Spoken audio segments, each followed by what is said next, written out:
The will to power is one of the most notable aspects of the philosophy of Friedrich Nietzsche.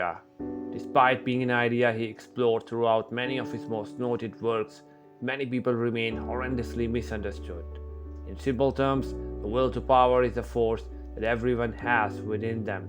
It is why we pursue goals and aspirations.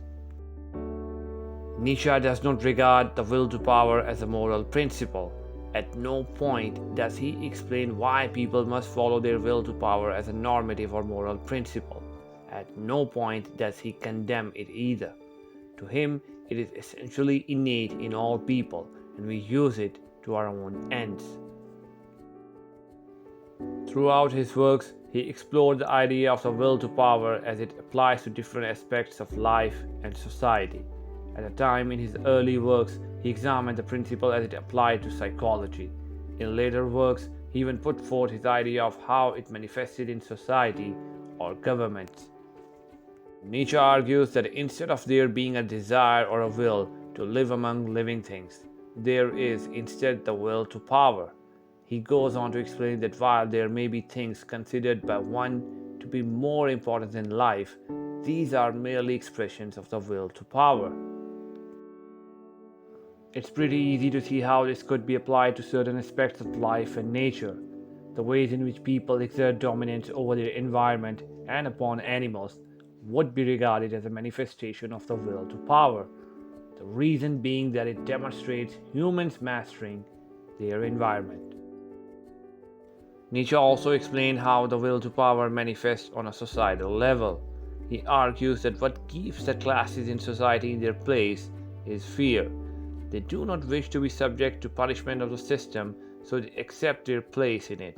Will to power is the force which maintains this balance among different classes in the society. He takes this argument further and applies it to morality and altruism. For Nietzsche, altruism isn't something that exists beyond it applying to individual people. There is no such thing as an altruistic or moral collective society. According to him, no society has ever thought of virtue as anything other than a way of upholding itself. Will to power is the ultimate force behind virtues and moral standards which a society adopts to. According to Nietzsche, the whole universe is nothing but a monster of energy, without beginning, without end. And will to power might be a fundamental principle operating throughout the cosmos.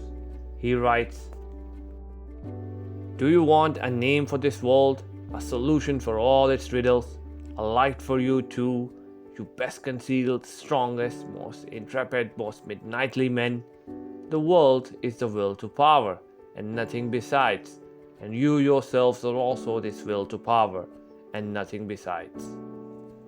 Subscribe and hit the like button if you liked this video, and don't forget to share your favorite quote from Nietzsche in the comment section.